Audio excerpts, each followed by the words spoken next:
한국 남자와 결혼 미군 발끝에도 못 미치는 녀석들인데 그렇게 내뱉은 사람은 30년 군 경력을 가진 완고한 미국인 아버지였습니다. 아버지에게 한국은 여전히 약하고 보잘것없는 나라였습니다. 하지만 지금 인천국제공항은 하루 20만 명이 넘는 외국인으로 넘쳐나고 전 세계가 한국에 열광하고 있습니다. 이 현상 뒤에 CNN까지 주목한 한 대가족의 이야기가 있다는 것을 아시나요? 한국의 정체를 파헤쳐 주마. 그렇게 다짐하며 무려 20명의 친척을 이끌고 한국을 찾은 아버지. 하지만 그가 목격한 것은 자신의 40년 상식을 송두리째 뒤엎는 마법 같은 광경이었습니다. 편견으로 가득했던 눈이 놀라움으로 그리고 눈물로 바뀌기까지는 불과 일주일, 전 세계가 한국으로 몰려드는 진짜 이유를 이 가족의 여정이 알려줍니다. 자, 세계를 감동시킨 기적 같은 이야기의 막을 엽니다. 미국 대가족 20명 한국으로 인천공항 입국자 수 하루 20만 명 돌파. 전 세계가 한국으로 몰려드는 충격적인 이유. 전 세계가 뒤집힐 듯한 대소동이 벌어지고 있습니다. 한국은 정말 믿을 수 없는 나라입니다. 어떻게 이런 나라가 존재할 수 있죠? 인천공항의 하루 입국자 수는 무려 20만 명. 전 세계 사람들이 말 그대로 한국으로 밀려들고 있습니다. 입국 로비는 혼잡 그 자체 믿을 수 없는 증가율입니다. 그리고 여기 이 시대의 흐름을 인정하지 못했던 한 미국인 퇴역 군인 아버지가 있습니다. 한국은 그저 작고 보잘것없는 나라라고 믿었던 그는 딸의 한마디에 무려 20명의 대가족을 이끌고 한국을 방문했습니다. 그리고 한국 땅을 밟은 그 순간부터 전 세계 사람들이 한국으로 몰려드는 이유를 납득하고야 말았습니다. 그들의 한국 여행이 우연히 미국 전역에 알려지자 CNN까지 집중 보도했고 전 세계의 한국 여행 붐을 더욱 가속화시켰습니다. 과연 그들이 한국에서 본 것은 무엇이었을까요? 지금부터 그 놀라운 이야기를 시작하겠습니다. 그 전에 잠시 구독과 좋아요는 더 좋은 영상을 만드는 큰 힘이 됩니다. 더불어 어디서 이 이야기를 듣고 계신지 댓글로 알려주세요. 어디서든 함께 해주셔서 감사합니다. 제 이름은 캐런 밀러. 그날은 지극히 평범한 화요일 밤이었습니다. 제 휴대폰 벨 소리가 정적을 깨고 울려 퍼졌습니다. 그때 식탁에서는 아버지가 포크를 들고 계셨고 어머니는 커피를 따르고 계셨습니다. TV에서는 미군 관련 뉴스가 흐르고 있었습니다. 그런데 그 전화 한 통이 모든 것을 바꿔놓았습니다. 화면에 뜬 이름 에밀리로부터의 영상통화. 저는 그때 몰랐습니다. 이 통화가 우리 가족의 역사를 뒤바꾸게 될 줄은. 여보세요. 통화 버튼을 누른 순간 제 눈앞에 펼쳐진 것은 반짝이는 네온사인, 빽빽하게 늘어선 고층 빌딩 거리를 가득 메운 사람들과 음악 소리였습니다. 화면 속 에밀리는 그 한가운데에 서 있었습니다. 짧게 자른 머리가 바람에 날렸고 뒤로 보이는 간판에는 한글이 빼곡했습니다. 지나가는 사람들은 하나같이 세련된 옷차림이었고 밤인데도 대낮처럼 밝았습니다. 언니 에밀리의 목소리가 흥분으로 떨리고 있었습니다. 응, 잘 지내. 그런데 무언가 이상했습니다. 동생의 표정이었습니다. 너무나도 밝았습니다. 아니, 밝다는 표현으로는 부족했습니다. 마치 무언가 엄청난 것을 발견한 사람처럼 눈동자가 타오르고 있었습니다. 언니, 정말 믿기지 않겠지만 에밀리가 숨을 크게 들이마셨습니다. 한국은 아빠가 생각하는 그런 나라가 아니야. 그 순간 식탁 위에 있던 아버지의 포크가 멈췄습니다. 정말이야. 여긴 완전히 마법 같은 나라라고. 저는 화면을 뚫어지게 쳐다봤습니다. 에밀리의 뒤를 지나가는 사람들. 그들의 표정은 여유가 있었고 거리는 깨끗했습니다. 한밤중인데도 여성들이 혼자 걸어 다니고 있었습니다. 무슨 소리냐? 아버지의 목소리가 낮게 울렸습니다. 30년 이상 공군에 몸담았던 아버지의 목소리에는 언제나 위엄이 있었습니다. 천천히 포크를 내려놓고 화면 쪽으로 얼굴을 돌렸습니다. 에밀리가 카메라를 더 가까이 댔습니다. 아빠 미국과는 완전히 다른 세상이야. 꼭 와보세요. 내가 직접 안내해 줄게요. 마법의 나라라고 아버지의 입꼬리가 비뚤어졌습니다. 냉소였습니다. 그래, 그래서 네가 한국 남자랑 결혼했겠지. 그 말에 공기가 무거워졌습니다. 어머니가 커피잔을 내려놓는 소리만이 선명하게 들렸습니다. 제정신이 아니로군. 그 작은 나라가 뭐라고 그리 흥분하는 거냐. 저는 에밀리의 표정이 굳어지는 것을 보았습니다. 하지만 동생은 물러서지 않았습니다. 잠깐만 기다려봐. 에밀리가 화면에서 잠시 사라졌습니다. 몇 초 후 단정한 셔츠 차림의 남자가 화면으로 들어왔습니다. 민준 에밀리의 남편이었습니다. 안녕하십니까, 아버님. 민준의 목소리는 차분했습니다. 한국어 억양이 살짝 섞여 있었지만 또렷한 영어였습니다. 건강히 잘 지내시지요? 자네도 뭐 건강해 보이는군. 아버지의 대답은 건조했습니다. 그저 인사치레였습니다. 하지만 저는 알 수 있었습니다. 아버지의 턱 근육이 미세하게 떨리고 있다는 것을 정적이 흘렀습니다. 저는 1년 전 그날을 떠올렸습니다. 텍사스의 작은 교회에서 열렸던 에밀리의 결혼식. 하얀 드레스를 입은 동생과 깔끔한 정장 차림의 민준. 사람들의 박수와 축복 속에서도 아버지 혼자만 표정을 바꾸지 않으셨습니다. 식이 끝나고 주차장으로 걸어갈 때였습니다. 아버지가 제 옆에서 낮게 읊조렸습니다. 한국 남자라니. 그 목소리에는 실망감이 담겨 있었습니다. 도저히 납득이 안 가는군. 게다가 전직 한국 공군 장교라니. 아버지는 한숨을 쉬었습니다. 미군 발끝에도 못 미치는 녀석들 아니냐. 저는 그때 아무 말도 할 수 없었습니다. 아버지에게 한국은 70년대 신문에서 본 가난한 나라였기 때문입니다. 미국의 도움이 필요했던 작은 나라. 그 이미지가 40년 넘게 굳어져 있었던 것입니다. 영상통화 화면에서 민준이 물러나고 다시 에밀리가 나타났습니다. 아빠 제발 딱 한 번만 와보세요. 진짜 한국을 보여드릴게요. 아버지는 대답하지 않았습니다. 팔짱을 낀 채 화면을 응시하고 있었습니다. 그 표정을 저는 잘 알고 있었습니다. 거절하고 싶지만 딸의 부탁이라 완전히 무시할 수도 없는 그 복잡한 심정. 진짜 한국이라고. 아버지의 중얼거림이 새어나왔습니다. 에밀리의 눈동자는 흔들리지 않았습니다. 확신에 가득 찬 눈빛이었습니다. 통화가 끝났습니다. 거실에는 무거운 침묵만이 남았습니다. 아버지는 소파에 앉은 채 천장을 올려다보셨고 어머니는 조용히 설거지를 시작하셨습니다. 그런데 다음 날부터였습니다. 에밀리에게서 매일같이 연락이 왔습니다. 영상통화, 이메일, 사진, 매일매일 보내져 왔습니다. 여행 사진이 차례차례 도착합니다. 정말이라니까.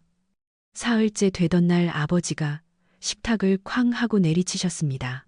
저와 어머니가 동시에 고개를 들었습니다. 이번에 직접 가서 확인해 보겠다. 아버지의 눈빛이 변했습니다. 군인의 눈빛이었습니다. 가족 전원 집합이다. 스티븐, 마이클, 캐런 모두 가족들 데리고 모이라고 해라. 그리고 친척들도 갈 사람 있는지 연락해. 어머니가 놀라서 물었습니다. 여보, 그럼 몇 명이 되는 거예요? 20명쯤 되겠지. 20명을 데리고 한국으로. 아버지가 벌떡 일어섰습니다. 내 딸이 저렇게 목숨 걸고 말하는 나라가 어떤 나라인지 이 내 눈으로 직접 확인하러 가겠다. 그날부터 우리 집은 발칵 뒤집혔습니다. 아빠가 어떻게 되신 거 아니야. 20명 진심이야. 남동생 마이클도 비슷한 반응이었습니다. 갑자기 한국이라니 아버지가 왜? 하지만 누구도 거절할 수 없었습니다. 아버지의 명령은 절대적이었기 때문입니다. 일주일 후 우리 집 거실은 여행 준비물로 넘쳐났습니다. 여권, 20권, 여행 가방 15개, 아이들, 간식약, 이것저것. 그날 밤 잠들기 전 저는 에밀리에게 메일을 보냈습니다. 우리 20명 전부 가기로 아빠가 결정했어. 답장이 금방 왔습니다. 정말이야, 언니 진짜로? 응, 아빠가 직접 확인하러 가신대. 잠시 후 에밀리에게서 또 답장이 왔습니다. 알았어. 내가 준비할게. 아빠 인생이 바뀔 거라고 생각해. 저는 화면을 보고 피식 웃었습니다. 인생이 바뀐다고. 에밀리 너 정말 자신만만하구나. 하지만 그때의 저는 몰랐습니다. 에밀리의 말이 정말 현실이 되리라는 것을. 그날 밤 텍사스의 하늘은 맑았습니다. 별이 빛나고 있었고 저는 창밖을 내다보며 생각했습니다. 과연 한국은 어떤 나라일까? 출발 이틀 전 아버지에게서 전화가 왔습니다. 내일 저녁 7시 집으로 전원 집합. 수화기 너머로 들려온 목소리는 명령조였습니다. 30년 공군 생활이 몸에 밴 그 말투. 저는 휴대폰을 귀에서 떼고 한숨을 쉬었습니다. 시작됐구나. 다음 날 저녁 우리 집 현관문이 차례로 열렸습니다. 오빠 스티븐이 가장 먼저 도착했습니다. 그의 아내와 새 아이가 뒤를 따랐습니다. 막내가 제 다리에 매달렸습니다. 캐런 이모 어머 귀여운 조이. 이어서 남동생 마이클 가족이 들어왔습니다. 쌍둥이 형제를 데려온 그의 얼굴에는 피곤함이 역력했습니다. 삼촌 부부와 이모네까지 거실은 순식간에 사람들로 가득 찼습니다. 아이들의 웃음소리, 어른들의 인사, 신발 벗는 소리, 공기가 열기를 띠기 시작했습니다. 자, 조용 아버지의 한마디에 거실이 조용해졌습니다. 식탁 위에는 A사 용지가 펼쳐져 있었습니다. 빽빽하게 쓰인 글자표 숫자. 아버지는 안경을 고쳐 쓰시고 그 종이를 손가락으로 훑었습니다. 인원 점검 시작한다. 펜을 쥔 아버지의 손이 움직이기 시작했습니다. 나, 엄마, 스티븐 네, 5명 캐런 네, 4명 마이클 네, 5명 삼촌 부부 이모 네 4명. 잠시 계산한 후 아버지가 고개를 들었습니다. 총 20명. 에밀리 부부를 제외하고 우리 전부다. 마이클이 휘파람을 불었습니다. 와, 이거 완전 일개 소대 이동이네요. 그래, 소대 이동이다. 아버지의 입꼬리가 살짝 올라갔습니다. 농담인지 진심인지 알 수 없는 그 표정. 어머니가 부엌에서 커피를 들고 나오며 한숨을 쉬었습니다. 여보, 우리 여행 가는 거예요. 작전 회의하는 게 아니고요. 작전이 완벽해야 전원 무사히 돌아올 수 있는 법이다. 아버지는 식탁에 펼쳐진 다른 종이를 가리켰습니다. 거기에는 좌석 배치도가 그려져 있었습니다. 비행기 좌석 번호 누가 누구 옆에 앉는지까지 표시되어 있었습니다. 짐은 세 그룹으로 나눠서 옮긴다. 대열에서 이탈하는 자는 용납하지 않는다. 화장실 갈 때도 2인 1조로 갈 것. 스티븐의 아내가 웃음을 참으며 속삭였습니다. 정말 군대 같네요. 늘 저래. 제가 작게 대답했습니다. 좋아. 그럼 지금부터 짐 싸기 시작한다. 아버지의 선언과 함께 거실은 전쟁터가 되었습니다. 여행 가방들이 와르르 쏟아져 나왔습니다. 대형 캐리어들이 바닥을 뒤덮었습니다. 지퍼 여는 소리, 테이프 뜯는 소리, 비닐이 바스락거리는 소리가 사방에서 들려왔습니다. 저는 여권 20권을 한데 모았습니다. 파란색 표지의 여권이 제 손에 쌓였습니다. 하나씩 펼쳐 사진과 이름을 확인했습니다. 종이 넘기는 소리가 바스락거렸습니다. 정말 이 많은 사람이 다 가는구나. 아버지는 한쪽 구석에서 체크리스트를 들고 있었습니다. 펜으로 하나씩 표시하며 중얼거리고 계셨습니다.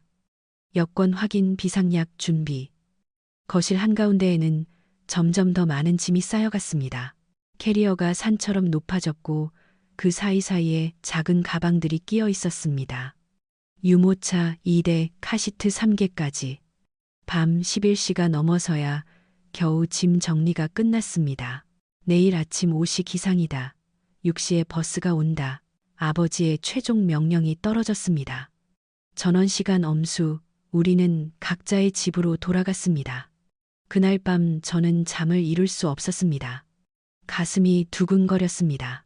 손바닥에 땀이 맺혔습니다. 다음 날 새벽 휴대폰 알람이 울렸습니다. 아침 옷이 아직 어두운 하늘, 서둘러 세수를 하고 옷을 입었습니다. 거울을 보니 제 얼굴에는 긴장감이 역력하게 떠올라 있었습니다. 심호흡을 크게 한 번 하고 집을 나섰습니다. 친정집 앞에 도착하자 이미 사람들이 모여 있었습니다. 아이들은 아직 졸린 눈으로 하품을 했고 어른들은 커피를 마시며 서 있었습니다. 그때였습니다. 부르릉 엔진 소리가 들려왔습니다. 모퉁이를 돌아 커다란 파란색 버스 한 대가 나타났습니다. 와, 아이들이 잠이 깬 듯 소리쳤습니다. 버스가 천천히 친정집 앞에 멈췄습니다. 브레이크 소리가 푸잇 하고 났습니다. 옆면에는 A사 용지로 만든 플래카드가 테이프로 붙어 있었습니다. 밀러 가족 한국 여행, 손으로 삐뚤빼뚤하게 쓴 글씨. 누가 봐도 급하게 만든 티가 났지만 그게 오히려 정겹게 느껴졌습니다. 옆집에 불이 켜졌습니다. 창문이 열리고 옆집 아저씨가 얼굴을 내밀었습니다. 밀러 씨, 저게 다 뭔가 네 가족 여행 가는 버스입니다. 아버지가 큰 소리로 대답했습니다. 20명 전부 타고 가는 건가? 물론입니다. 세상에, 옆집 아저씨가 혀를 찼습니다. 하지만 그 표정에는 부러움이 섞여 있었습니다. 버스 문이 열렸습니다. 계단이 펼쳐지며 금속이 부딪히는 소리가 났습니다. 탑승 시작. 아버지의 명령에 아이들이 맨 먼저 달려갔습니다. 작은 발들이 계단을 쿵쿵 밟고 올라갔습니다. 와, 여기 진짜 넓다. 아이들의 환호성이 버스 안에 울려 퍼졌습니다. 짐을 싣기 시작했습니다. 여행 가방을 버스 하단에 있는 짐칸에 밀어 넣었습니다. 무거운 가방들이 바닥에 쿵 소리를 내며 실렸습니다. 남자들이 힘을 합쳐 유모차와 카시트까지 밀어 넣었습니다. 출발합니다. 운전기사의 목소리가 스피커에서 울렸습니다. 버스가 천천히 움직이기 시작했습니다. 타이어가 아스팔트를 밟는 소리, 엔진이 힘차게 돌아가는 진동이 좌석을 통해 전해져 왔습니다. 1시간 반 후 공항이 보이기 시작했습니다. 공항이다. 아이들이 일제히 소리쳤습니다. 버스가 출국장 앞에 멈춰 섰습니다. 도착했습니다. 운전기사가 문을 열었습니다. 하차 아버지의 명령에 20명이 우르르 내렸습니다. 공항 앞 인도는 우리 가족으로 가득 찼습니다. 여행 가방을 끌고 아이들 손을 잡고 가방을 어깨에 메고 카트에 짐을 옮겨 실었습니다. 인원 점검. 아버지가 손가락으로 한 명씩 세기 시작했습니다. 하나, 둘, 셋, 넷. 좋아. 전원 무사 도착. 입장. 우리는 줄을 지어 공항 안으로 들어갔습니다. 체크인 카운터 직원이 우리를 보고 눈을 동그랗게 떴습니다. 20분이신가요? 네, 가족입니다. 가족이 20분이요. 직원이 잠시 당황하더니 이내 웃음을 터뜨렸습니다. 와, 이렇게 큰 가족은 처음 봅니다. 어디로 가시나요? 한국입니다. 아, 한국 좋은 곳이죠. 여권을 건네는 데만 한참이 걸렸습니다. 직원의 손이 바쁘게 움직였습니다. 그리고 마침내 탑승권 20장이 우리 손에 쥐어졌습니다. 한국행 탑승을 시작합니다. 아버지가 앞장서 걸으며 딱 잘라 말했습니다. 좋아, 전원 점검 완료. 한국으로 간다. 그 말이 이토록 큰 변화를 불러올 줄은 그때는 아무도 몰랐습니다. 13시간의 비행 끝에 우리는 인천국제공항에 도착했습니다.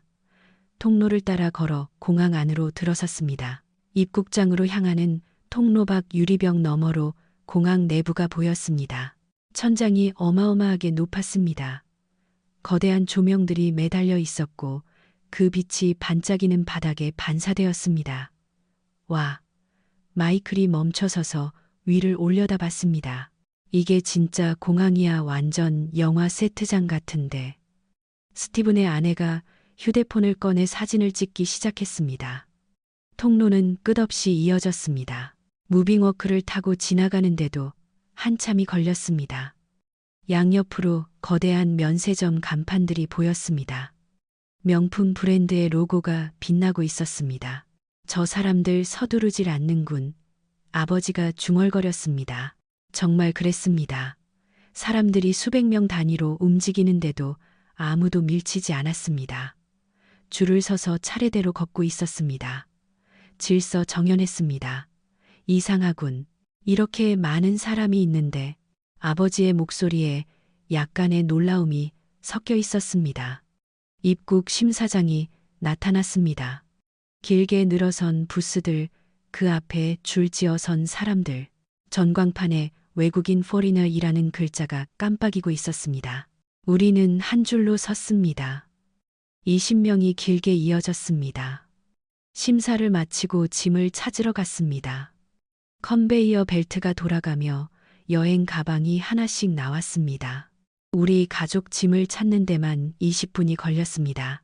저거 내 거야, 아이들이 소리치며 여행 가방을 가리켰습니다.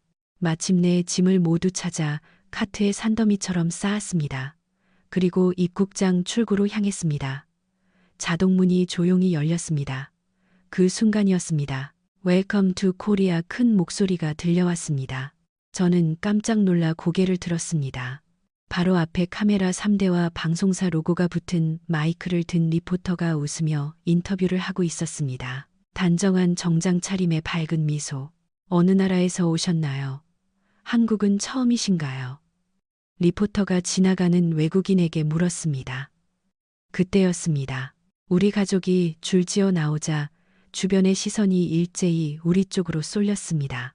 비슷한 피곤한 표정, 산더미 같은 짐. 누가 봐도 한 가족이었습니다. 리포터의 눈이 커졌습니다. 그녀가 재빨리 우리 쪽으로 달려왔습니다. 저 혹시 가족이신가요? 저는 잠시 망설이다 고개를 끄덕였습니다. 네, 맞아요. 우와, 몇 분이세요? 20명이에요. 미국에서 왔습니다. 리포터의 표정이 환하게 밝아졌습니다. 카메라맨에게 손짓하며 외쳤습니다. 이쪽 빨리. 카메라가 우리를 향했습니다. 빨간 불이 깜빡였습니다. 이렇게 대가족이 오신 건 정말 드문데요. 리포터가 마이크를 제 앞에 내밀었습니다. 한국에는 어떤 일로 오셨나요? 저는 뒤를 돌아봤습니다. 아버지가 천천히 앞으로 나왔습니다. 제 딸이 한국 남자와 결혼했습니다. 아버지의 목소리는 딱딱했습니다. 그래서 확인하러 왔습니다. 순간 리포터가 웃음을 터뜨렸습니다. 주변 사람들도 따라 웃었습니다.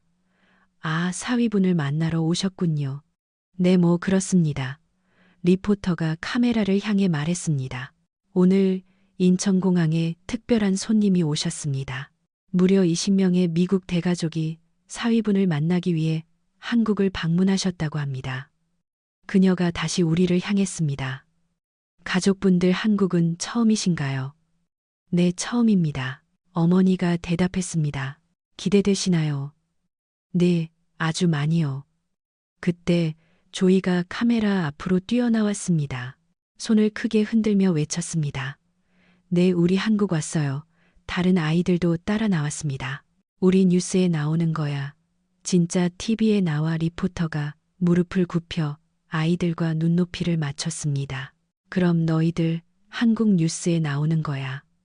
와, 아이들이 환호했습니다. 아버지는 뒤에서 팔짱을 끼고 있었습니다. 표정은 무뚝뚝했지만 입꼬리가 미세하게 올라가 있었습니다. 마지막으로 한국에 대한 기대 한마디 해주시겠어요? 리포터가 마이크를 아버지께 내밀었습니다. 아버지는 잠시 망설이다 말했습니다. 좋은 나라인지 아닌지 직접 확인해 보겠습니다.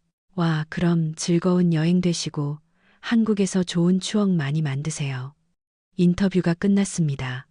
카메라가 꺼지고 리포터가 악수를 청했습니다. 정말 멋진 가족이네요.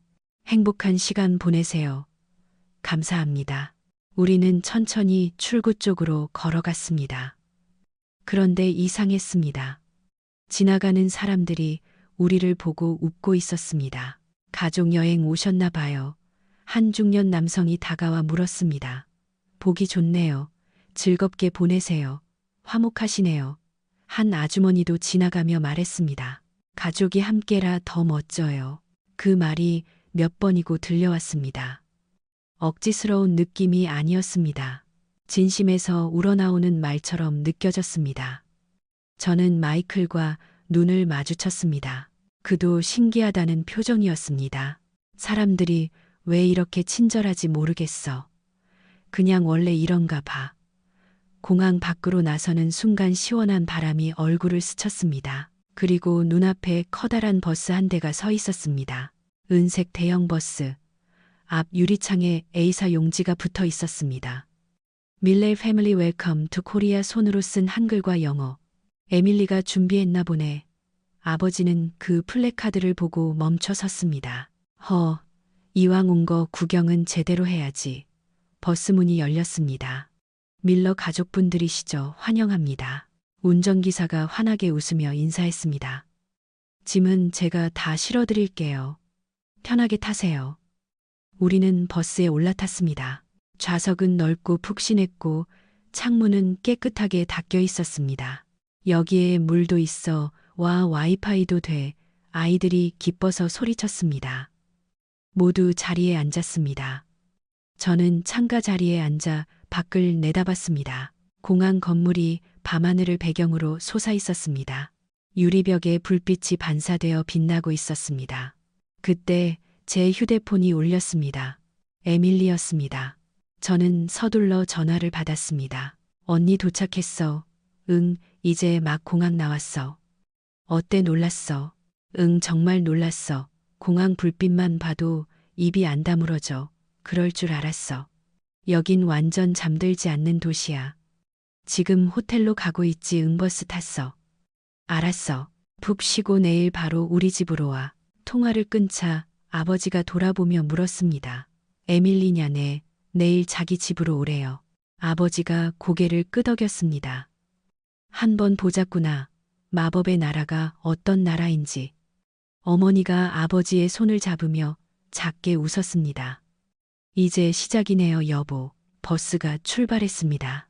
엔진 소리가 낮게 울리고 타이어가 부드럽게 굴러갔습니다. 창밖으로 공항이 점점 멀어졌습니다. 그리고 우리 앞에 서울의 불빛이 펼쳐지기 시작했습니다. 저는 그 빛을 보며 생각했습니다. 드디어 진짜 시작이구나. 버스는 도로를 달렸습니다. 창밖으로 끝없이 이어진 고층 빌딩들이 보였습니다. 하나같이 높고 현대적이며 빛나고 있었습니다. 유리 외벽에 도시의 불빛이 반사되어 춤을 추고 있었습니다. 저것 좀 봐. 스티븐이 창문에 얼굴을 바싹 대고 말했습니다. 저 빌딩들 다 뭐야? 회사 건물들이에요. 네, 대부분 오피스 빌딩입니다. 운전기사가 대답했습니다. 저기 보이는 높은 게 롯데월드 타워예요. 높이가 555m입니다. 555m요. 마이클이 놀라서 되물었습니다. 정말이에요, 네. 세계에서 5번째로 높은 타워입니다. 아이들이 일제히 창가로 몰려들었습니다. 우와, 진짜 엄청 높다. 꼭대기가 안 보여. 멀리 한강이 보이기 시작했습니다. 검은 수면 위로 다리의 불빛들이 길게 이어져 빛나고 있었습니다. 하나 둘 다리가 몇 개인지 셀 수 없었습니다. 강 위에 다리가 저렇게 많다고 아버지가 중얼거렸습니다. 한강에만 다리가 수십 개는 됩니다. 운전기사가 웃으며 대답했습니다. 그만큼요, 서울은 강과 함께 살아가는 도시니까요. 아버지는 아무 말씀이 없으셨습니다. 그저 창밖을 뚫어지게 바라보고 계셨습니다. 도로는 깨끗했습니다. 넓은 도로인데도 쓰레기 하나 보이지 않았습니다. 가로등이 일정한 간격으로 서 있었고 그 불빛이 아스팔트를 환하게 비추고 있었습니다. 차들이 질서 정연하게 달리고 있었습니다. 속도를 지키고 차선을 바꿀 때도 방향 지시등을 켜고 누구 하나 끼어들지 않았습니다. 다들 운전 잘하네. 어머니가 감탄했습니다. 정체는 없나요? 지금은 밤이라 괜찮아요. 낮에는 좀 막히긴 하죠. 운전기사가 웃었습니다. 30분쯤 지났을까 버스가 한 건물 앞에 멈춰 섰습니다. 도착했습니다. 우리는 버스에서 내렸습니다. 눈앞에 거대한 유리 건물이 솟아 있었습니다. 호텔이었습니다. 로비가 전면 유리로 되어 있어 안이 훤히 보였습니다. 샹들리에가 천장에 매달려 있었고 대리석 바닥이 빛나고 있었습니다. 와! 조이가 입을 벌렸습니다. 여기가 호텔이야. 공주님 성 같아. 자동문이 열리자 시원한 공기가 흘러나왔습니다. 은은한 음악이 흐르고 있었고 어디선가 좋은 향기가 났습니다. 꽃향기 같기도 하고 차 향기 같기도 한 로비에 들어서는 순간이었습니다. 직원 3명이 일제히 고개를 숙였습니다. 어서 오십시오. 밀러 가족 여러분. 저는 깜짝 놀라 멈춰섰습니다. 우리 이름을 어떻게 아세요? 내 예약을 확인했습니다. 가운데 서 있던 남자 직원이 환하게 웃었습니다. 20분이시죠? 객실은 이미 준비해 두었습니다. 편히 쉬십시오. 체크인 카운터로 안내되었습니다. 모두 같은 층으로 준비해 드렸습니다. 이동하시기 편하실 겁니다. 고맙습니다. 어머니가 대답했습니다. 짐을 카트에 실었습니다. 벨보이가 능숙하게 여행 가방을 쌓아 올렸습니다. 한 번에 20개 이상을 실었습니다. 엘리베이터로 안내해 드리겠습니다. 우리는 줄을 지어 엘리베이터로 향했습니다. 문이 열리자 내부가 드러났습니다.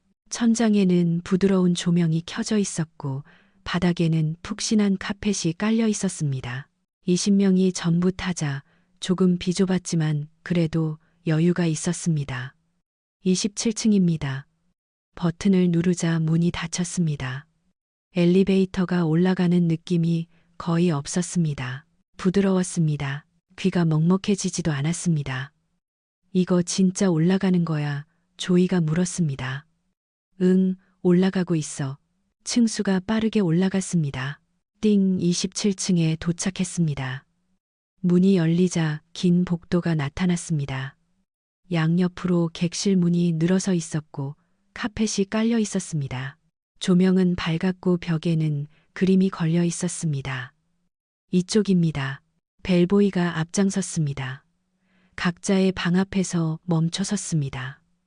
카드키를 대자 문이 열렸습니다. 저는 제 방으로 들어갔습니다. 와, 탄성이 절로 나왔습니다. 넓었습니다.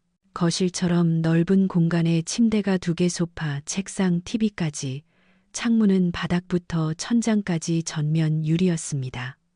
커튼을 젖히자 서울의 야경이 한눈에 들어왔습니다. 불빛이 끝없이 펼쳐져 있었습니다. 빌딩마다 불이 켜져 있었고 도로에는 차들이 반딧불이처럼 움직이고 있었습니다. 멀리 남산타워도 보였습니다. 초록색 철탑이 밤하늘에 빛나고 있었습니다. 믿을 수 없어.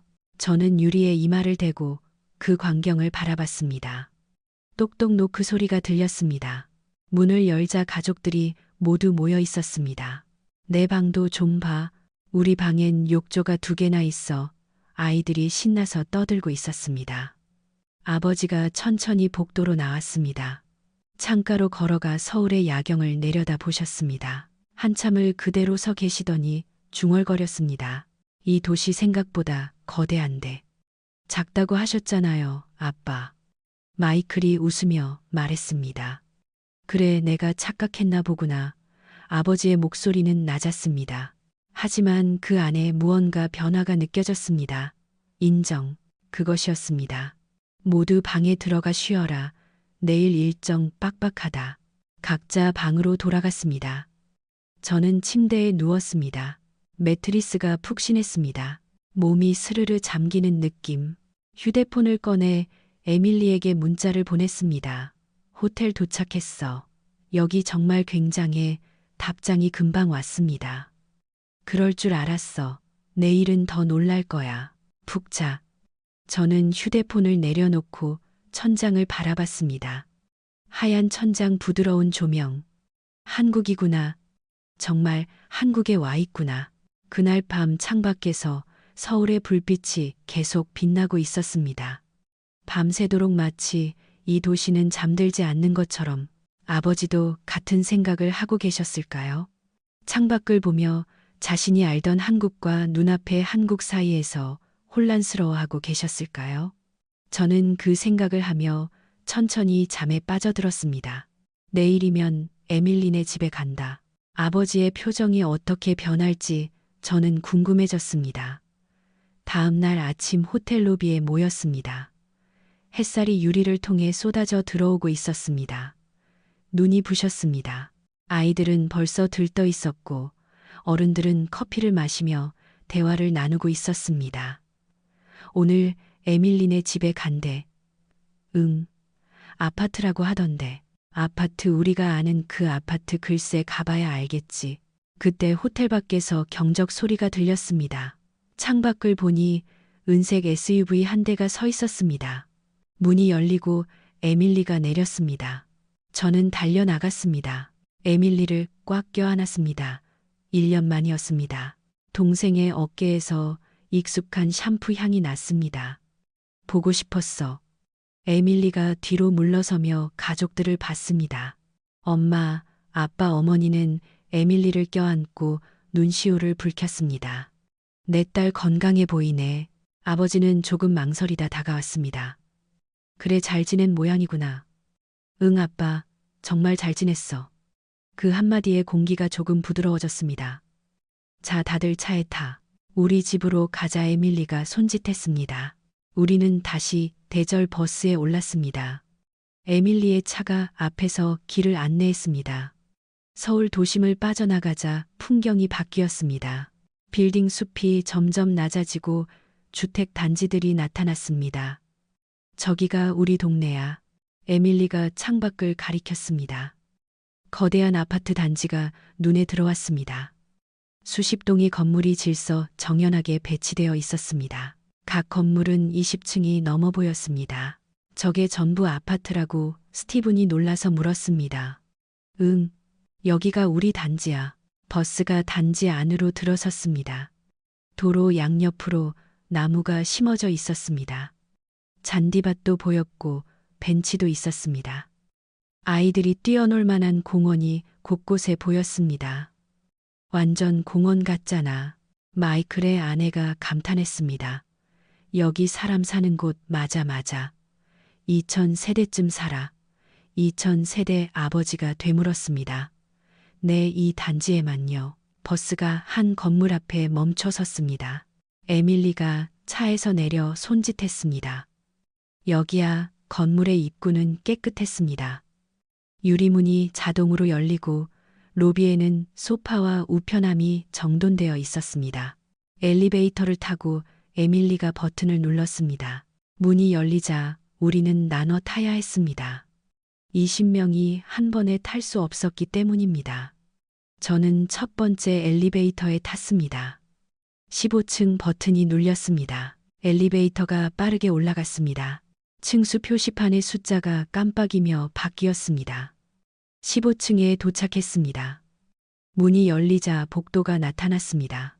깨끗한 타일, 바닥 하얀 벽, 복도 끝에 창문이 있었고 그 너머로 서울 시내가 보였습니다.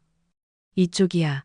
에밀리가 한문 앞에 섰습니다. 비밀번호를 누르자 삐비빅 소리가 났습니다. 문이 찰칵하고 열렸습니다. 들어와. 현관에 들어서는 순간 따뜻한 공기가 발을 감쌌습니다. 신발 벗어주세요. 한국은 신발 벗고 생활해. 신발장이 현관 옆에 놓여 있었습니다. 우리는 신발을 벗고 안으로 들어섰습니다. 발바닥이 바닥에 닿는 순간 온기가 훅 하고 올라왔습니다. 조이가 놀라서 발을 들었다 놨다 했습니다. 바닥이 왜 이렇게 따뜻해 온돌이야. 바닥 밑으로 뜨거운 물이나 전기가 지나가는 거야. 에밀리가 웃으며 설명했습니다. 겨울엔 엄청 따뜻해. 아버지가 조심스럽게 발을 디뎌보셨습니다. 작은 감탄사가 새어 나왔습니다. 이거 좋군. 거실은 넓었습니다. 큰 창을 통해 햇빛이 쏟아져 들어왔고 소파와 TV 식탁이 깔끔하게 배치되어 있었습니다. 앉아 다들. 에밀리가 손짓했습니다. 20명의 가족이 앉기에는 장소가 좁았네요. 거실과 주방에 나뉘어 앉았습니다. 집을 가득 채운 가족들이 서로 얼굴을 마주보자 웃음이 나왔습니다. 그런데 소파에 앉는 순간 TV가 저절로 켜졌습니다. 음성 인식이야. TV 켜져라고 말하면 켜져. 와, 마이클이 신기한 듯 말했습니다. TV 꺼져. TV가 꺼졌습니다. 아이들이 환호했습니다. 그때 윙 하는 소리가 들렸습니다. 바닥에서 무언가 움직이고 있었습니다. 저건 뭐야? 청소 로봇이야. 매일 자동으로 청소해줘. 동그란 기계가 바닥을 따라 움직이며 먼지를 빨아들이고 있었습니다. 소파 밑으로도 들어가 구석구석 움직였습니다. 로봇이 집안일을 한다고 아버지가 미간을 찌푸렸습니다. 응, 여기선 다들 이런 거 써. 에밀리가 아무렇지 않게 말했습니다. 그때 현관문이 열렸습니다. 다녀왔습니다. 민준이었습니다. 단정한 셔츠에 정돈된 머리, 손에는 쇼핑백을 들고 있었습니다. 오랜만입니다, 아버님, 어머님. 민준이 고개를 숙였습니다. 자네도 건강했나? 아버지의 목소리는 여전히 딱딱했습니다. 네, 잘 지내고 있습니다. 잠시 정적이 흘렀습니다. 요즘은 어디서 근무하나? 아버지가 먼저 물었습니다. 지금은 민간 항공기 시스템 개발 쪽에 있습니다. 민준이 차분하게 대답했습니다. 항공기 KF-21 차세대 전투기의 지능형 제어 프로그램을 개발하고 있습니다. 드론의 자동 편대 비행 신호도 담당하고 있고요. 아버지의 눈빛이 변했습니다. 전투기 시스템이라고네. 요즘은 인공지능이 비행 안정성을 제어하는 시대라서요. 민준이 손짓으로 설명했습니다. 조종사의 판단을 AI가 보조하고 위급 상황에서는 자동으로 회피 기동을 합니다. 많은 기술이 빠르게 발전하고 있습니다. 아버지는 팔짱을 낀 채 민준을 쳐다봤습니다. 표정이 조금씩 누그러졌습니다. 생각보다 발전해 있군. 감사합니다. 자네가 직접 개발하는 건가? 팀으로 작업하고 있습니다. 저는 소프트웨어 쪽을 담당하고 있고요. 그런가, 수고가 많군. 그 말에 민준이 미소를 지었습니다. 짧은 대화였지만 공기가 완전히 바뀌었습니다. 아버지의 어깨에서 힘이 조금 빠지고 긴장이 풀린 표정이었습니다. 점심 먹으러 갈까요? 오늘 한정식집 예약해뒀어요. 에밀리가 밝게 말했습니다. 아버님, 이번 주에 서울 구경 많이 시켜드릴게요. 민준이 말했습니다. 등산 투어부터 한복 체험까지 전부 준비했습니다. 등산내, 북한산이라고 도심에서 가까워요. 오르면 서울 전체가 다 보입니다. 아버지가 피식 웃었습니다. 일정이 빽빽하군. 군인 가족이시니까요. 민준이 농담조로 대답했습니다. 일정표도 군대식으로 짰습니다. 하하, 그런가? 아버지가 처음으로 크게 웃었습니다. 창밖으로는 서울 하늘이 파랗게 펼쳐져 있었습니다. 구름 한 점 없이 맑았습니다. 에밀리가 제 옆에 앉아 속삭였습니다. 언니, 아빠 표정 봤어? 응, 봤어. 이제 시작이야. 저는 동생의 손을 꽉 잡았습니다. 정말 시작이었습니다. 아버지의 마음이 조금씩 열리고 있었습니다. 40년간 굳어있던 편견의 벽에 금이 가기 시작한 것입니다. 그리고 그 금은 점점 더 커질 것 같았습니다. 민준이 자리에서 일어나 말했습니다. 그럼 출발할까요? 맛있는 한정식 집으로 안내하겠습니다. 우리는 자리에서 일어났습니다. 현관에서 신발을 신으며 저는 다시 한번 이 집을 둘러봤습니다. 깨끗하고 따뜻하고 기술이 살아 숨쉬는 공간. 에밀리가 이곳에서 행복하게 사는 이유를 알 것 같았습니다. 우리는 다시 버스를 탔습니다. 에밀리와 민준의 차가 앞에서 길을 안내했습니다. 서울 도심으로 다시 들어서자 빌딩들이 빽빽하게 늘어섰습니다. 차들이 질서 정연하게 달렸고 신호등마다 멈췄다 가기를 반복했습니다. 저기야. 에밀리가 한 건물을 가리켰습니다. 버스가 식당 앞에 멈췄습니다. 한정식이라는 간판이 보였습니다. 안으로 들어서자 점원이 놀란 표정으로 우리를 맞았습니다. 손님 20분이신가요? 네, 예약했어요. 밀러입니다. 아, 네, 잠시만요. 점원이 허둥지둥 달려갔습니다. 2층 전체가 우리를 위해 준비되어 있었습니다. 테이블이 5개 놓여 있었고 좌석이 깨끗하게 세팅되어 있었습니다. 자리에 앉자마자 물이 나왔습니다.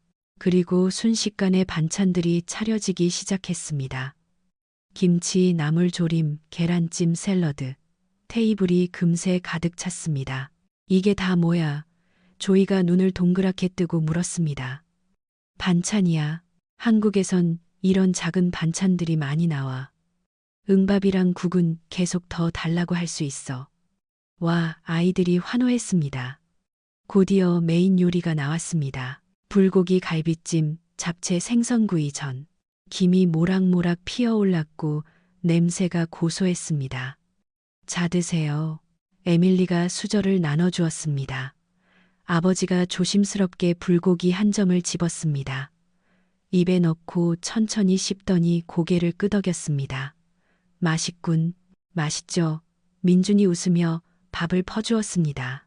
식사 도중 주방에서 사장님이 나왔습니다. 정말 화목하시네요. 먼 데서 오셨는데 입에 맞으세요. 어머니가 환하게 웃었습니다. 네, 아주 맛있어요. 다행이네요. 더 갖다 드릴게요. 나물 좀 더. 사장님이 나물 접시를 산더미처럼 들고 왔습니다. 그 환한 미소에 식탁 분위기가 더욱 따뜻해졌습니다. 식사를 마치고 나오자 해가 서쪽으로 기울고 있었습니다. 이제부터 서울 구경 시켜줄게. 에밀리가 손을 번쩍 들고 말했습니다. 버스는 도심 한가운데로 향했습니다. 저기가 강남역 사거리야. 거대한 교차로가 나타났습니다. 버스에서 내리자 인파가 보였습니다.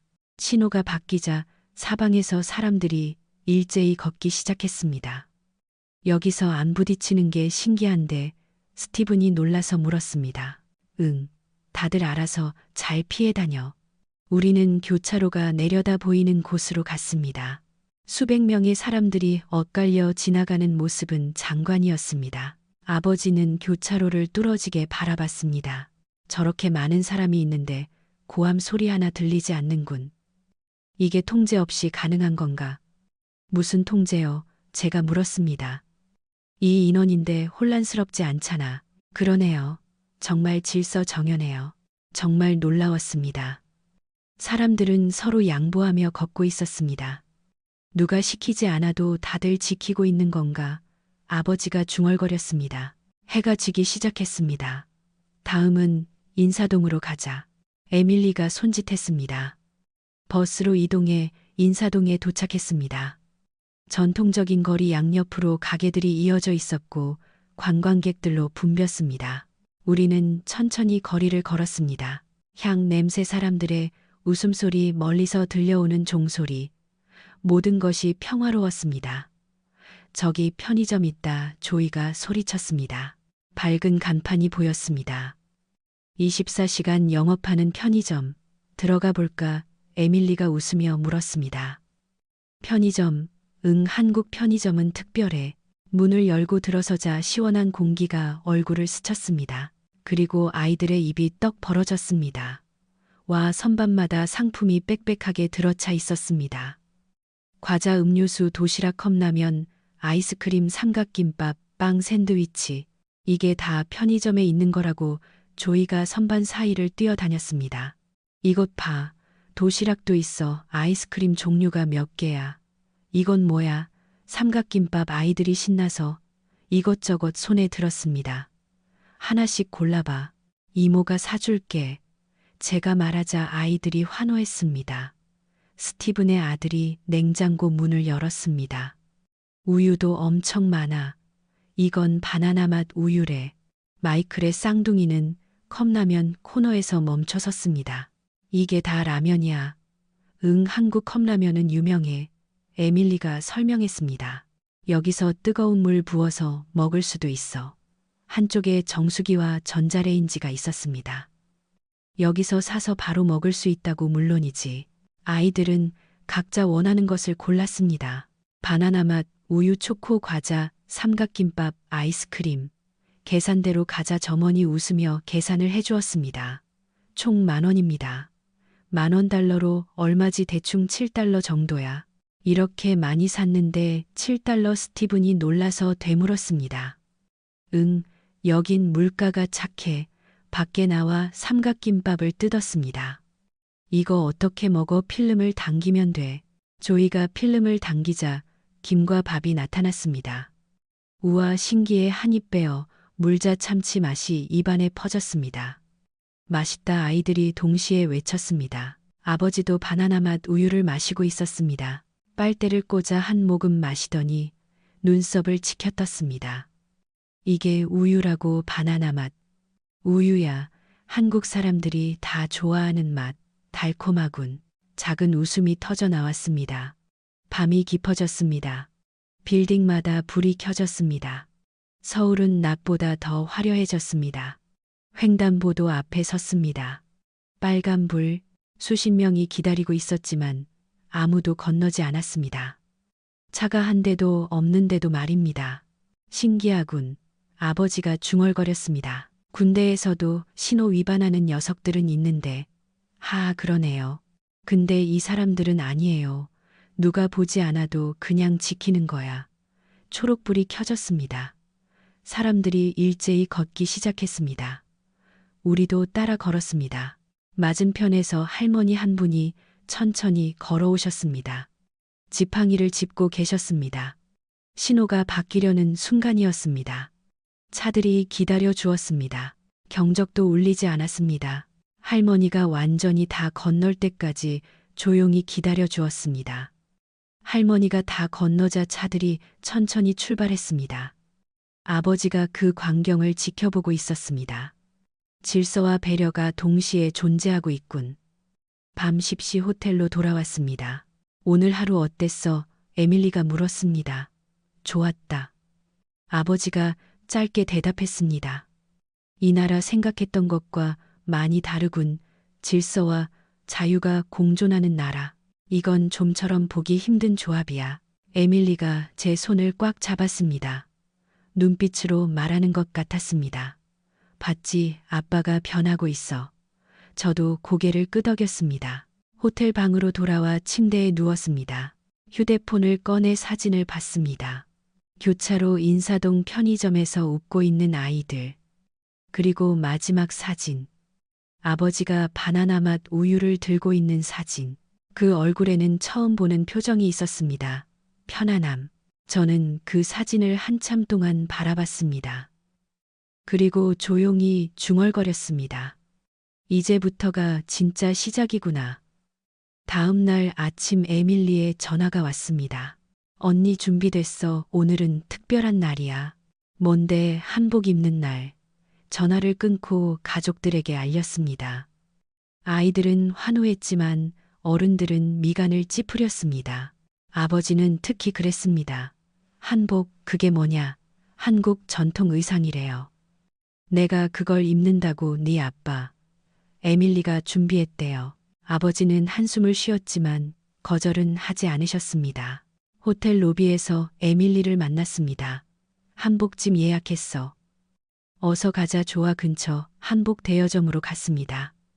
가게 안은 형형색색의 천으로 가득했습니다. 빨강, 파랑, 노랑, 분홍. 벽마다 한복이 걸려 있었습니다. 와, 아이들이 눈을 반짝였습니다. 이거 다 입어볼 수 있는 거야. 응, 골라봐.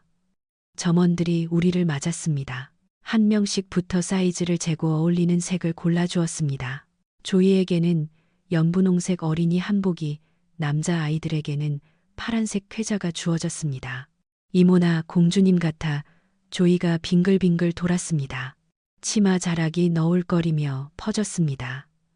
완전 공주님이야. 스티븐과 마이클은 검은색 도포를 입었습니다. 간 모형까지 쓰니 제법 폼이 났습니다. 형나, 어때? 나쁘지 않은데 형도 멋있어. 어머니는 연두색 당의를 입으셨습니다. 우아하고 단아했습니다. 거울을 보며 부끄럽게 웃으셨습니다. 엄마, 정말 잘 어울려. 에밀리가 박수를 쳤습니다. 그리고 마지막으로 아버지의 차례였습니다. 점원이 짙은 남색의 골룡포와 익성관을 들고 왔습니다. 이걸 입으라고.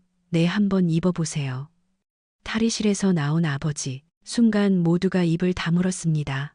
위엄이 느껴졌습니다. 넓은 어깨에 한복이 잘 어울려 마치 장군님 같았습니다. 아빠 정말 멋있어요. 제가 감탄하자 아버지는 어색하게 웃었습니다. 이거 생각보다 나쁘지 않군. 잘 어울리세요, 아버님. 민준이 옆에서 말했습니다. 한국의 장군님 같습니다. 아버지는 거울을 봤습니다. 천천히 고개를 돌려 자신의 모습을 확인했습니다. 입꼬리가 살짝 올라갔습니다. 이거 좀 마음에 드는군. 모두가 웃었습니다. 한복을 입고 거리로 나섰습니다. 사람들이 우리를 보고 눈을 동그랗게 떴습니다. 우와, 가족들 다 한복 입었다. 너무 예뻐요. 사진 찍어도 될까요? 지나가던 사람들이 다가왔습니다. 같이 찍어요. 우리는 줄을 서서 섰습니다. 20명의 한복 행렬. 사진 찍는 사람들이 점점 늘어났습니다. 정말 멋지네요. 가족 여행이세요. 행복해 보여요. 그 말이 계속 들려왔습니다. 진심에서 나오는 목소리였습니다. 조개 사러 가자. 에밀리가 앞장섰습니다. 거대한 문이 나타났습니다. 대웅전의 웅장한 기둥, 그 위로 솟은 지붕. 햇살을 받아 빛나고 있었습니다. 저게 절이야. 조이가 고개를 뒤로 젖혔습니다. 응, 오래된 한국 건물이야. 절 안으로 들어섰습니다. 넓은 경내와 배치된 건물들, 돌로 된 길. 모든 것이 질서정연했습니다. 이거 몇백 년 된 거야. 몇백 년도 더 됐지. 문화재니까. 몇백 년. 그런데 이렇게 깨끗하다고 계속 관리하니까. 우리는 천천히 경내를 걸었습니다. 사람들이 사진을 찍고 아이들이 뛰어다니고 있었습니다. 하지만 누구도 건물을 만지거나 훼손하지 않았습니다. 질서가 있군. 아버지가 중얼거렸습니다. 대웅전 앞에 섰습니다. 거대한 건물 처마. 여기서 기도를 하는 거야. 에밀리가 설명했습니다. 계단을 올라 안을 들여다봤습니다. 높은 천장, 금빛 장식. 이 나라의 역사가 느껴지는군. 아버지가 조용히 말했습니다. 점심 무렵 근처 북촌 한옥마을로 향했습니다. 좁은 골목길이 나타났습니다. 양옆으로 오래된 한옥들이 늘어서 있었습니다. 여기 진짜 사람 사는 거야. 응, 실제 주택이야. 골목길을 걸었습니다. 돌로 된 길, 나무 대문, 담장 너머로 보이는 마당. 공기에는 나무 향이 섞여 있었습니다. 조용하네. 어머니가 속삭였습니다. 도심 한가운데인데 이렇게 조용하다니. 한 집 앞에서 할머니 한 분이 나왔습니다. 앞치마를 두르고 있었습니다. 어머, 가족끼리 한복 곱게 차려입었네. 할머니가 환하게 웃었습니다. 먼 데서 왔나 봐. 네 미국에서 왔어요. 아이고, 먼 길 왔네. 잠깐만 기다려봐. 할머니가 집 안으로 들어가더니 접시를 들고 나왔습니다. 떡이라도 좀 먹어. 방금 만든 거야. 아, 괜찮습니다. 괜찮긴. 먹어. 걷다 보면 배고플 텐데. 할머니가 떡을 하나씩 나눠주셨습니다. 고소하고 따뜻한 떡이었습니다. 맛있다. 조이가 환하게 웃었습니다. 많이들 먹어. 가족이 참 보기 좋다. 할머니의 눈가가 촉촉해졌습니다. 이렇게 대가족이 같이 여행 다니는 거 보는 것만으로도 기분이 좋네. 어머니도 눈시울이 붉어졌습니다. 감사합니다. 이런 친절 정말 오랜만이에요. 아니야, 당연한 거지. 할머니가 손을 저었습니다. 한국에서 좋은 추억 많이 만들고 가. 우리는 고개를 숙여 인사했습니다. 골목길을 더 걸었습니다. 해가 서쪽으로 기울고 있었습니다. 작은 카페 앞에서 쉬었습니다. 한옥을 개조한 카페였습니다. 내부는 전통과 현대가 섞여 있었습니다. 나무 기둥 한지, 조명, 그리고 에스프레소 머신. 갯마루에 앉아 커피를 마셨습니다. 따뜻한 햇살이 쏟아졌습니다. 아버지는 커피를 한 모금 마시며 주위를 둘러봤습니다. 이 골목, 이 집들, 이 사람들. 아버지가 천천히 말했습니다. 정이 있군. 정이여, 그래, 정. 마음에서 우러나오는 따뜻함 같은 거다. 어머니가 아버지의 손을 잡았습니다. 느껴지세요? 그래, 처음 느껴보는 감정이다. 해가 질 무렵 다시 골목길을 걸었습니다. 노을이 기와 지붕을 비췄습니다. 주황빛으로 물든 하늘 그 아래 고요한 골목. 아버지는 눈을 감았습니다. 한참을 그대로 서 계시더니 작게 한숨을 쉬었습니다. 에밀리, 네가 말했던 마법의 나라. 아버지가 눈을 떴습니다. 조금은 알 것 같구나. 에밀리의 눈에 눈물이 고였습니다. 응, 이 나라는. 아버지가 노을을 바라봤습니다. 마음이 있는 나라다. 그 말에 모두가 조용해졌습니다. 바람이 불었습니다. 한복 자락이 흔들렸고 저녁 공기가 차갑게 느껴졌습니다. 저는 그 순간을 가슴에 새겼습니다. 아버지의 목소리, 노을빛 종소리, 그리고 동생의 눈물. 호텔로 돌아가시죠. 민준이 조심스럽게 말했습니다. 오늘은 많이 걸으셨으니까요. 우리는 천천히 걸어 나왔습니다. 한복을 입은 20명의 가족. 지나가는 사람들은 여전히 웃으며 손을 흔들어 주었습니다. 좋은 여행 되세요. 또 오세요. 그 말이 마음에 스며들었습니다. 버스에 탔습니다. 창밖으로 인사동이 점점 멀어졌습니다. 아버지는 창가에 이마를 기댄 채 조용히 말했습니다. 내일은 뭐 하나 산에 가요. 아빠, 산내, 북한산이요. 서울 시내가 다 내려다 보여요. 그런가, 기대되는군. 그 목소리에는 더 이상 냉소가 없었습니다. 호기심과 설렘이 섞여 있었습니다. 저는 조용히 미소 지었습니다. 아버지가 변하고 있었습니다. 천천히 하지만 확실하게. 그날 밤 한복을 반납하며 점원이 말했습니다. 가족분들 정말 멋있었어요. 사진 많이 찍으셨어요. 네, 정말 많이요. 한국에서 좋은 추억 만드세요. 호텔 방으로 돌아와 사진을 봤습니다. 절 앞에서 찍은 사진, 골목길에서 찍은 사진, 그리고 마지막으로 노을 아래 서 있는 아버지의 뒷모습. 창밖으로 서울의 밤이 깊어가고 있었습니다. 다음 날 에밀리의 전화로 또 하루가 시작되었습니다. 언니, 30분 뒤에 로비에서 봐. 오늘은 등산이야. 등산 진짜. 응, 준비해. 전화를 끊고 가족들을 깨웠습니다. 아이들은 좋아했지만 어른들은 걱정스러운 표정이었습니다. 등산이라니, 우리가 산을 오를 수 있을까? 어머니가 말했습니다. 괜찮아, 그렇게 높지 않대. 로비에서 만난 에밀리는 등산복 차림이었습니다. 가벼운 배낭을 메고 있었습니다. 준비됐어, 가자. 버스는 서쪽으로 향했습니다. 빌딩들이 점점 낮아지고 산이 나타나기 시작했습니다.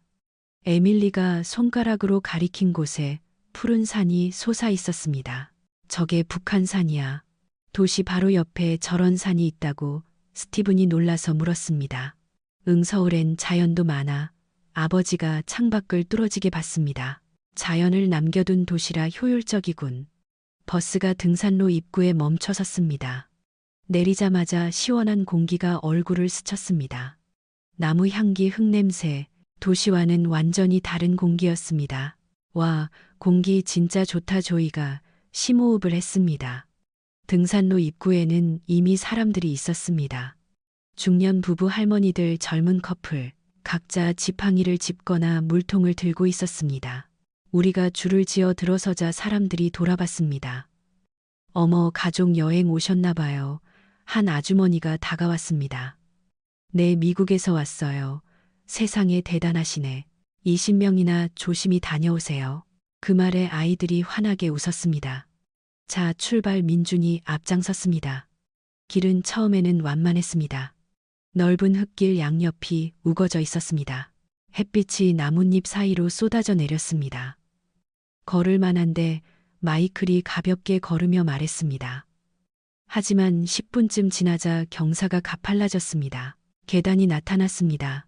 아이들이 칭얼거리기 시작했습니다. 조금만 더 힘내. 엄마들이 격려했습니다. 계단을 오르며 주위를 봤습니다. 나무 계단은 질서정연하게 놓여 있었고 난간도 튼튼했습니다.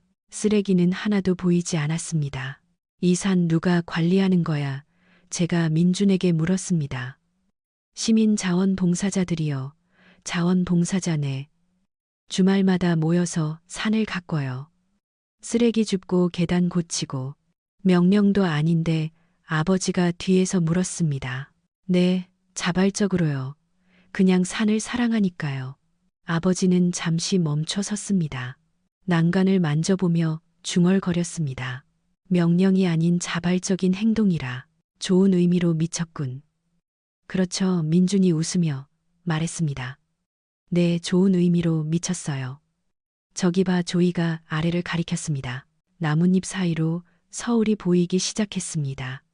빌딩들이 작게 보였고 도로가 선명하게 보였습니다. 허벌써 저렇게나 올라왔어. 응, 이제 곧 정상이야. 다시 걷기 시작했습니다.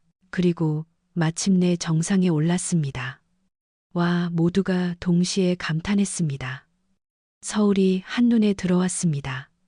끝없이 이어진 빌딩군, 햇살을 받아 빛나는 유리 외벽들, 멀리 한강이 은빛으로 빛나고 있었습니다. 도로 위를 작은 차들이 움직였고 사람들은 개미처럼 보였습니다. 하늘은 투명했습니다. 구름 한 점 없이 맑았습니다. 믿을 수 없어. 어머니가 손으로 입을 가렸습니다.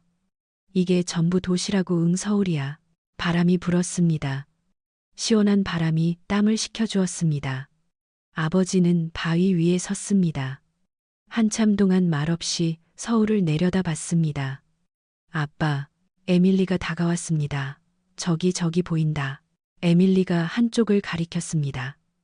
저기 반짝이는 곳, 저기 내가 살아. 아버지는 그쪽을 바라봤습니다. 한참 만에 입을 열었습니다. 목소리가 낮게 울렸습니다. 내가 알던 한국은 70년대 신문 속의 그 나라였는데. 아버지가 고개를 천천히 저었습니다. 이젠 완전히 달라졌구나. 아빠, 이제 좀 믿어지세요. 에밀리가 조심스럽게 물었습니다. 아버지는 천천히 숨을 들이마셨습니다. 아버지의 손이 에밀리의 어깨에 놓였습니다. 민준이 말했던 그 항공기 개발, 그 깨끗한 거리, 그 질서 정연한 도시, 아버지가 다시 서울을 내려다봤습니다. 이게 이 나라의 진짜 모습이었구나. 에밀리의 눈에서 눈물이 주르륵 흘러내렸습니다. 아빠, 울지 마라. 아버지가 에밀리를 꽉 껴안았습니다. 내가 옳았다. 내가 틀렸어. 그 장면을 보고 어머니도 눈물을 훔쳤습니다. 저도 코끝이 찡했습니다. 스티븐과 마이클이 조용히 다가와 아버지 옆에 섰습니다.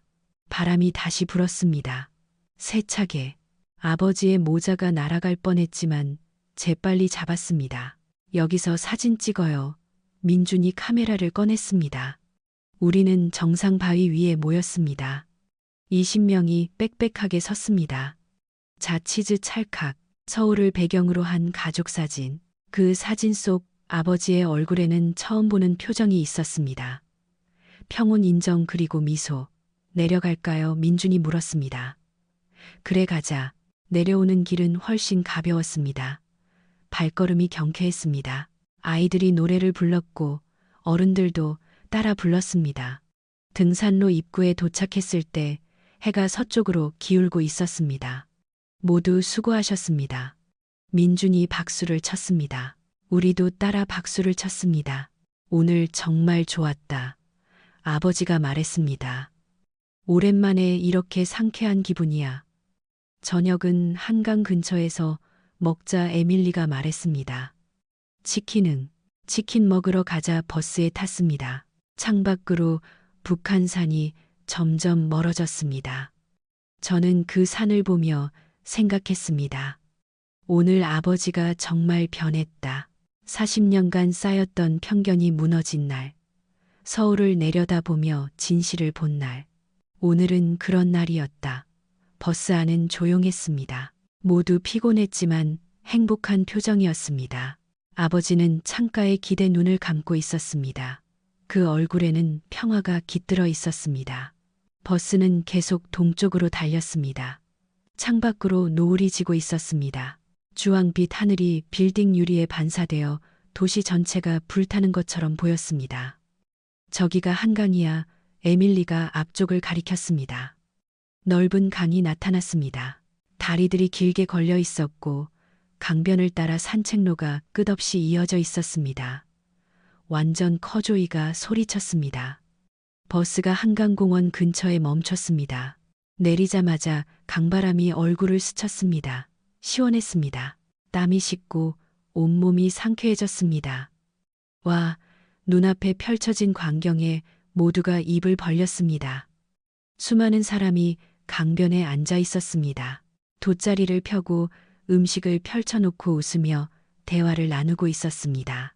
조깅하는 사람, 산책하는 사람들. 아이들이 뛰어다녔고 강아지들이 꼬리를 흔들고 있었습니다. 이 사람들 다 뭐 하는 거야?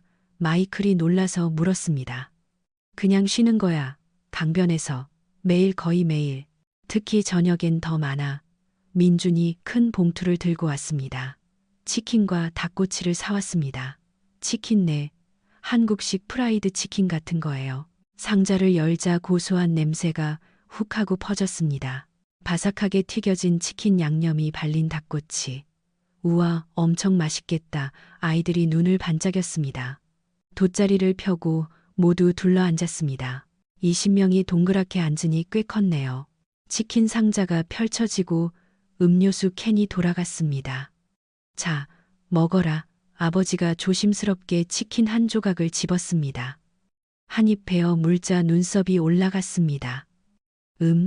천천히 씹더니 고개를 끄덕였습니다. 이거 맛있군. 에밀리가 환하게 웃었습니다. 한국 치킨이 최고야. 모두 치킨을 먹기 시작했습니다. 바삭거리는 소리, 웃음소리가 터져 나왔습니다. 그때였습니다. 강 건너편에서 음악이 울려 퍼지기 시작했습니다. 저게 뭐야? 유람선이야. 이제 곧 분수쇼가 시작될 거야. 두두둥 밤하늘 위로 물줄기가 솟아오르기 시작했습니다. 빨강, 파랑, 초록, 보라. 물줄기가 색색의 옷을 입고 하늘로 솟구쳤습니다. 와, 아이들이 환성을 질렀습니다. 완전 영화 같아. 디즈니랜드보다 멋있어. 어머니는 두 손을 모으고 그 광경을 바라봤습니다. 이건 꿈만 같아. 목소리가 떨리고 있었습니다. 분수쇼가 절정에 달했을 때 음악 소리가 더욱 커졌습니다. 아버지는 한참 동안 분수를 바라봤습니다. 말없이 강으로 떨어지는 불빛 밤하늘을 수놓는 물줄기 웃고 있는 사람들. 아버지의 눈가가 촉촉해졌습니다. 분수쇼가 끝났을 때 사람들이 박수를 쳤습니다. 우리도 따라 박수를 쳤습니다. 대단하군. 아버지가 작게 중얼거렸습니다. 그때 옆에서 한국 젊은이들이 다가왔습니다. 미국에서 오셨어요. 즐겁게 보내세요. 손을 흔들며 지나갔습니다. 아버지가 그 모습을 보고 민준에게 물었습니다. 이 나라 사람들은 왜 이렇게 친절한가? 그게 한국 사람이에요. 정이라는 마음이죠. 민준이 웃으며 대답했습니다. 정. 아버지가 그 단어를 천천히 되뇌었습니다. 밤이 깊어졌습니다. 한강 위로 불빛이 더욱 선명해졌습니다. 다리에 조명이 켜지고 건너편 롯데월드타워가 빛나고 있었습니다. 사람들은 여전히 강가에 앉아 있었습니다. 이야기하고 웃고 이 시간이 제일 좋아. 에밀리가 말했습니다. 밤이 되면 서울은 더 아름다워져. 정말 그랬습니다. 어둠 속에서 빛들이 살아났습니다. 강물에 반사된 불빛이 흔들렸고 하늘에는 별이 떴습니다. 아버지는 치킨 상자를 내려놓고 강을 바라봤습니다. 한참을 그렇게 앉아 있다가 불쑥 말했습니다. 민준, 내 아버님. 민준이 고개를 돌렸습니다. 내가 했던 말 기억하나? 한국 사람이라고 자네를 무시했던 말. 민준은 아무 대답도 하지 않았습니다. 그저 고개를 숙였습니다.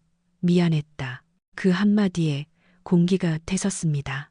민준이 천천히 고개를 들었습니다. 아버님, 내가 틀렸다. 아버지가 민준을 똑바로 봤습니다. 이 나라를 몰랐다. 자네도 몰랐고 에밀리의 선택도 이해하지 못했다. 아버지의 목소리가 떨렸습니다. 하지만 이제 알겠다. 이 나라가 얼마나 대단한지, 자네가 얼마나 훌륭한 사람인지. 민준의 눈에서 눈물이 뚝뚝 떨어졌습니다. 괜찮습니다, 아버님. 아니다. 아버지가 고개를 저었습니다. 괜찮지 않아. 내가 사과해야 해. 아버지가 손을 내밀었습니다. 용서해 주겠나. 민주는 잠시 멍하니 그 손을 바라보다가 천천히 손을 잡았습니다. 두 사람의 손이 꽉 맞잡혔습니다. 아버님께서 이렇게 와주신 것만으로도 충분합니다. 민준이 눈물을 훔치며 말했습니다. 에밀리가 옆에서 울음을 터뜨렸습니다. 어머니도 저도 스티븐도 모두 눈물을 훔쳤습니다. 아버지는 민준의 손을 놓지 않았습니다. 한참을 그렇게 잡고 있다가 말했습니다. 에밀리를 부탁하네. 네, 아버님, 반드시 행복하게 해드리겠습니다. 아버지가 미소 지었습니다. 자네가 자랑스럽다. 그 말에 민준이 깊이 고개를 숙였습니다. 감사합니다. 바람이 불었습니다. 따뜻한 바람이 우리 사이를 지나갔습니다. 강 위로 마지막 물줄기가 솟아올랐습니다. 하늘 가득 금빛 물방울이 쏟아져 내렸습니다. 그리고 천천히 어둠 속으로 사라져 갔습니다. 이제 호텔로 돌아갈까요? 민준이 조심스럽게 물었습니다. 아버지가 자리에서 일어났습니다. 돗자리를 접고 쓰레기를 챙겼습니다. 한 조각도 남기지 않고 봉투에 담았습니다. 버스로 걸어가는 길 아버지가 뒤를 돌아봤습니다. 한강이 여전히 빛나고 있었습니다. 이 나라, 아버지가 중얼거렸습니다. 정말 마법의 나라군. 좋은 의미로 버스에 탔습니다. 창밖으로 강이 점점 멀어졌습니다. 아이들은 피곤한 듯 잠에 빠져들었고 어른들도 머리를 뒤로 기댔습니다. 내일은 하루 푹 쉬고 공항으로 가는 날이야. 에밀리가 말했습니다. 벌써 시간이 정말 빨랐어. 엘리베이터에서 아버지가 말했습니다. 에밀리 고맙다. 이 나라를 보여줘서. 아버지의 목소리가 따뜻했습니다. 덕분에 내 인생이 바뀌었어. 에밀리가 아버지를 꽉 껴안았습니다. 사랑해요, 아빠. 그날 밤 저는 오랫동안 잠들지 못했습니다. 창밖에 서울을 보며 생각했습니다. 이 여행은 단순한 관광이 아니었다. 한 가족의 화해였고 한 인간의 변화였다. 그리고 그 중심에는 한국이 있었다.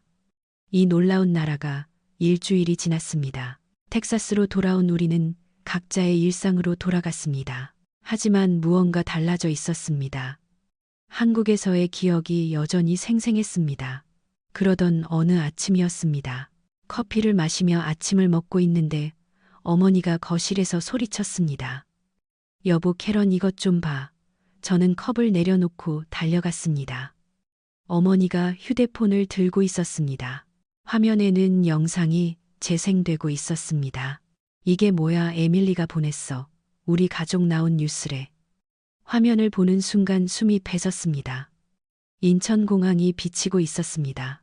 그리고 그 화면 속에 우리가 있었습니다. 리포터가 우리에게 마이크를 내밀던 그 장면. 한국에는 어떤 일로 오셨나요? 아버지의 목소리가 들려왔습니다. 제 딸이 한국 남자와 결혼했습니다. 확인하러 왔습니다. 저거 우리잖아. 아버지가 소파에서 일어나 다가왔습니다. 영상은 계속되었습니다. 한복을 입은 우리 가족의 사진, 조계사 앞에서 찍은 단체 사진, 한옥마을 골목을 걷는 모습, 북한산 정상에서 서울을 내려다보는 아버지의 뒷모습, 한강에서 치킨을 먹으며 웃는 장면들, 최근 한국을 방문한 20명의 미국 대가족의 이야기가 화제입니다. 한국 뉴스 앵커의 목소리가 흘러나왔습니다. 저 영상을 어떻게 구했대? 제가 중얼거렸습니다. 그때 휴대폰이 울렸습니다. 에밀리였습니다. 언니 봤어? 응, 지금 보고 있어. 근데 이게 어떻게 된 거야? 기억 안 나. 조이가 출국하기 전날 인스타그램에 영상 올렸잖아. 아, 맞다. 그때 생각났습니다. 공항 가기 전 조이가 휴대폰을 들고 열심히 무언가를 하고 있었습니다. 이모, 나 영상 만들었어. 우리 여행 영상. 그래, 예쁘게 만들었네. 완전 올릴래? 조이가 웃으며 업로드 버튼을 누르고 있었습니다. 그 영상이 완전 대박이 난 거야. 에밀리의 목소리가 흥분으로 떨리고 있었습니다. 조회수가 수백만 회가 넘으니까 한국 방송국에서 조이 인스타로 연락이 온 거야. 혹시 밀러 가족이냐고. 여행 사진이나 영상 더 있으면 보내줄 수 있냐고. 그래서 내가 다 정리해서 보냈지. 우리가 찍은 사진 영상 전부.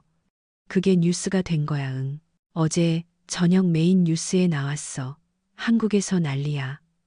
전화를 끊기가 무섭게 또 울렸습니다. 스티븐이었습니다. 캐런 조이 인스타그램 봤어. 폭발했어. 응 팔로워가 하루 만에 20만 명이 넘었대. 20만 명 댓글도 수천 개야. 완전 유명 인사 됐어.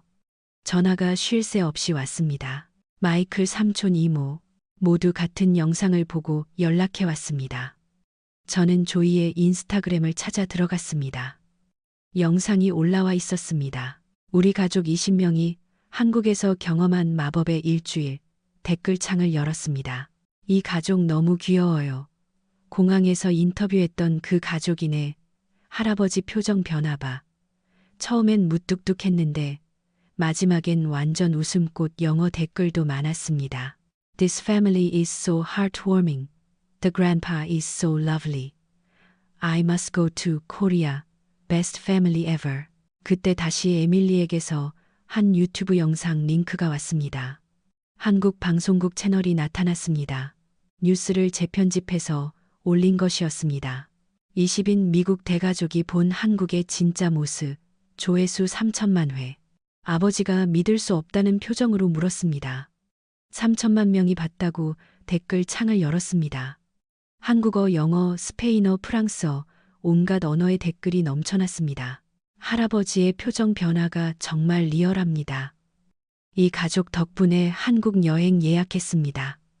그날 오후 놀라운 일이 벌어졌습니다. 모르는 번호로 전화가 왔습니다. 여보세요. 밀러 씨 되십니까? 네, 맞습니다만. 저는 CNN 방송국의 담당자입니다. 가족분들과 인터뷰를 하고 싶은데요. CNN이요. 내 가족분들의 이야기가 엄청난 화제입니다. 미국 시청자들이 이 이야기를 들어야 합니다. 전화를 끊고 가족들에게 알렸습니다. CNN에서 인터뷰 요청이 왔어. CNN이라고 세상에. 다음 날 학교에 간 조이에게 친구들이 몰려들었습니다. 조이 너 그 유명한 가족이야. 한국 다녀온 거 진짜야. 인스타 팔로우했어. 너무 멋있더라. 조이가 집에 와서 말했습니다. 이모 학교에서 애들이 다 알아봐. 완전 연예인 된 기분이야. 스티븐과 마이클도 회사에서 비슷한 경험을 했습니다. 밀러 뉴스에 나온 거 봤어.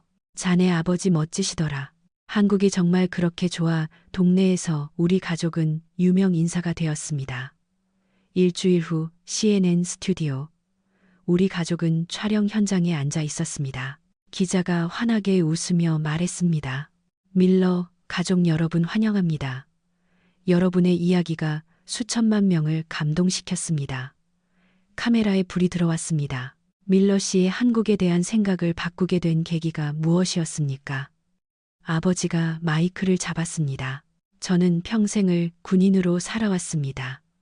목소리는 차분했지만 단호했습니다. 한국을 보잘것없는 나라라고 생각했습니다. 도움이 필요한 나라라고요. 아버지가 잠시 멈췄다가 말을 이었습니다. 하지만 그건 완전히 틀렸습니다. 무엇을 보셨나요? 질서와 따뜻함이 공존하는 나라를 봤습니다. 기술과 전통이 조화를 이루는 나라를요. 아버지의 눈빛이 강렬했습니다. 그 나라는 작지 않았습니다. 정말 강한 나라였습니다. 스튜디오 안이 조용해졌다가 박수가 터져 나왔습니다. 그 인터뷰는 다음 날 방영되었고 또다시 화제가 되었습니다. 유튜브 클립은 이틀 만에 조회수 5천만 회를 넘겼습니다.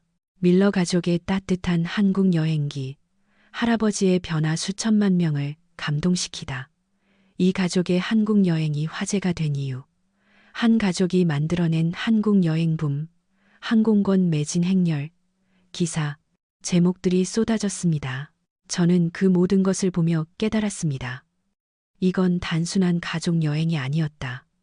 한 세대의 편견이 무너지는 이야기, 한 나라에 대한 오해가 이해로 바뀌는 순간, 그리고 그 모든 것이 세상 사람들의 마음을 움직이고 있었다.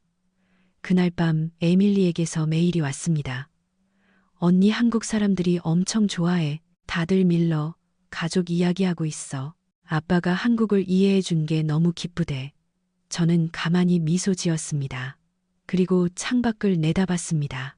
멀리 텍사스의 도시 불빛이 점점이 빛나고 있었습니다.